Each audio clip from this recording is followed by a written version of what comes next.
नमस्कार साथियों, आप सबका पुनः स्वागत है। आज हम लोग डिस्कस करने वाले हैं भगवत गीता अध्याय 2 श्लोक संख्या 57। इससे पहले हम लोगों ने अध्याय 1 के सभी श्लोक, अध्याय 2 के 56 श्लोकों का अर्थ दोनों ही चैनल सनत वाजपेयी और श्रद्धा एस्ट्रो ज्योतिष में अपलोड कर दिए हैं।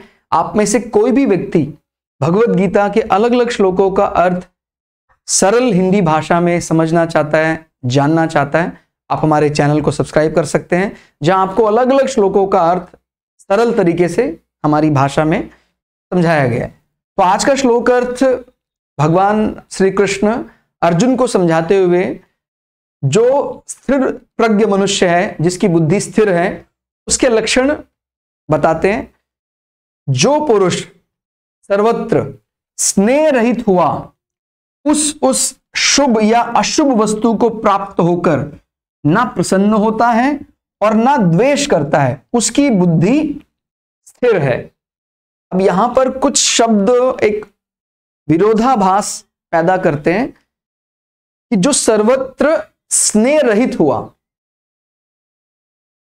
यहां पर ऐसी बात नहीं की जा रही कि हमें किसी को अपना नहीं मानना है। स्नेह तो बहुत अच्छी चीज होती है, लेकिन अगर कोई ऐसा स्नेह जो किसी एक पर ज्यादा है, दूसरे पर नहीं है, उसमें तो फिर एक ऐसी भावना आ जाती जहां जो सीमित शरीर से उत्पन्न हुई है कि अगर स्नेह मैं करता हूं तो स्नेह तो करना अच्छा है, लेकिन स्नेह किसके साथ करना है?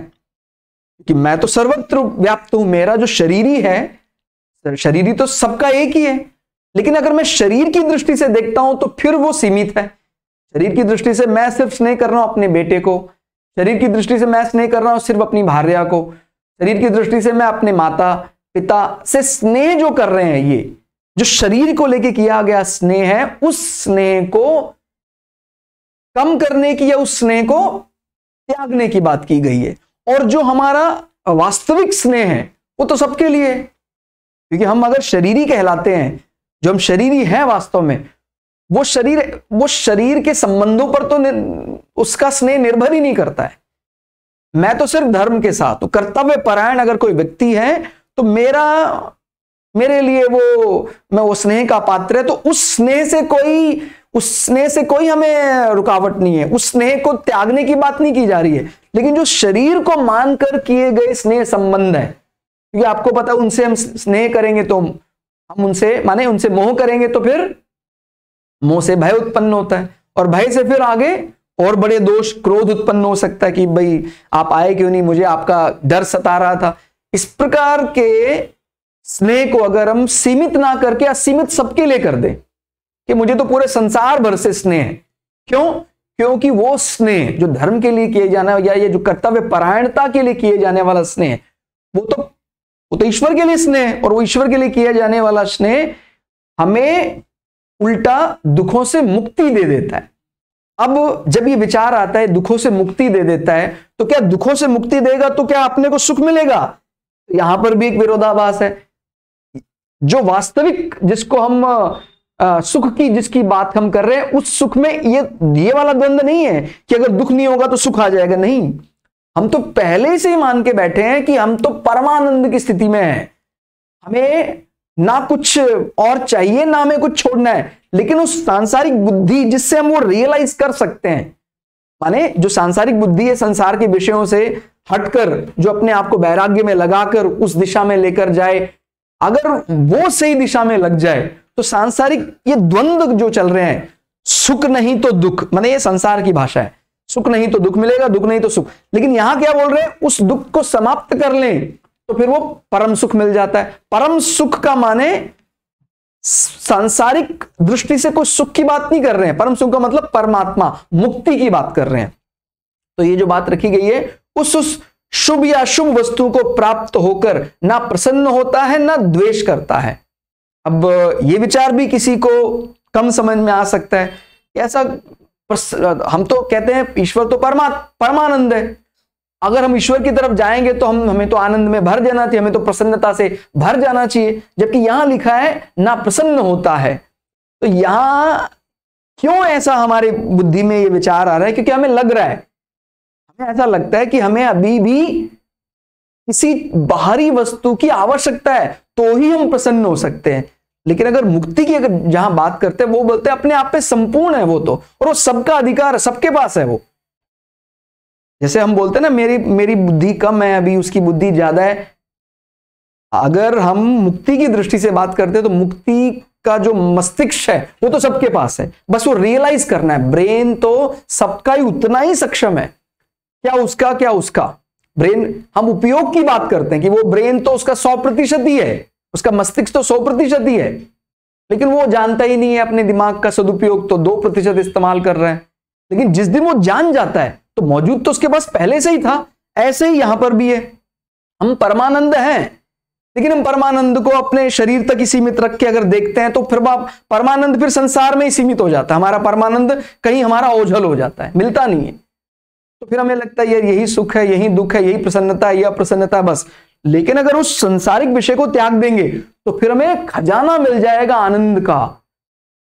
तो ये ध्यान रखना है कि यहां पर कोई ये प्रसन्नता को त्यागने की बात नहीं कर रहे कि भाई प्रसन्नता त्याग देंगे तो फिर क्या मिलेगा। या अगली लाइन ये लिखी है कि प्रसन्नता ना प्रसन्न होता है ना द्वेष करता है।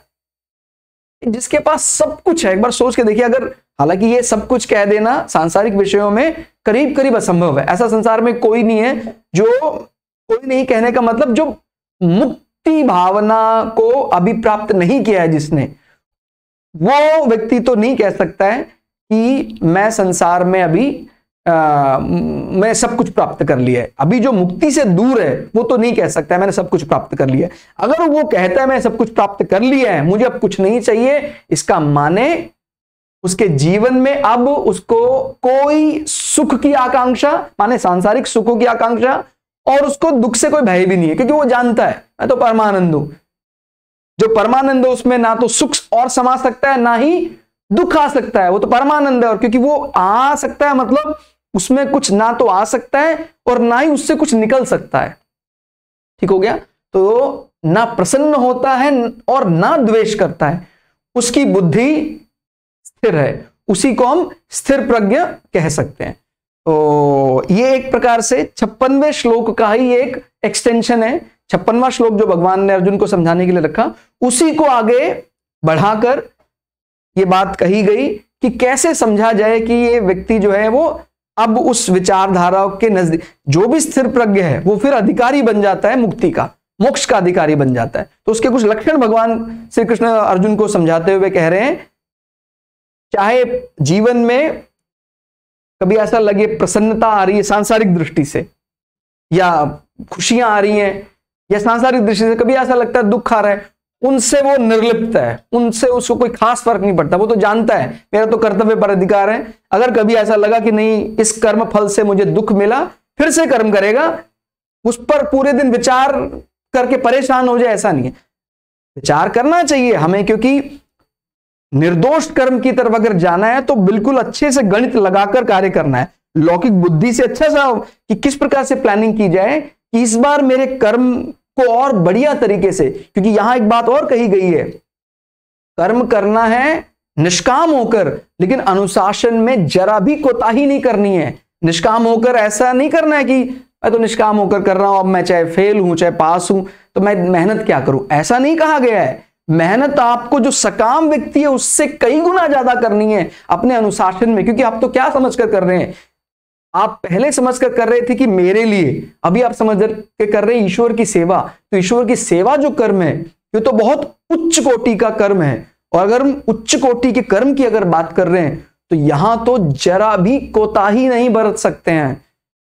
जितना ज्यादा अनुशासन सकाम व्यक्ति कर रहा है, इससे कई ज्यादा नियमावली, नियमबद्ध तरीके से कोई निष्काम व्यक्ति को नियम में रहकर वो कार्य करना होगा। भावना नहीं अपने लिए कि मुझे इसका कर्म फल मुझे अपने लिए नहीं चाहिए, मैं तो सेवा रूप में कर रहा हूं, कर्म अवश्य मिलेगा, वो तो नियम ही ऐसा है। लेकिन जब हम उस भावना को अपने लिए मान लेते हैं तो फिर वो कर्मफल सीमित हो जाता है। फिर संसार तक ही वो हमें संसार के सुख ही दे सकता है, लेकिन परम सुख नहीं दे सकता है। जिस सुख की बात यहां की जा रही है, ध्यान रखना है, जिस सुख की हम बात यहां कर रहे हैं उनका संसारिक सुख दुख से कोई संबंध नहीं है, क्योंकि तो परम सुख है। तो हमें क्या करना है, परम सुख को एक अलग श्रेणी में रखना है और जो ये द्वंद्व है सुख दुख, ये एक अलग श्रेणी का सुख है।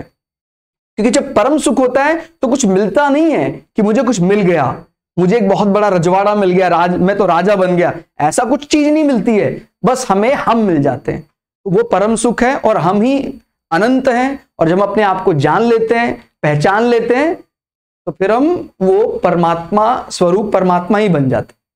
तो आज के इस श्लोक अर्थ में फिलहाल इतना ही। श्लोक अर्थ आपको कैसा लगा कमेंट करके जरूर बताइएगा।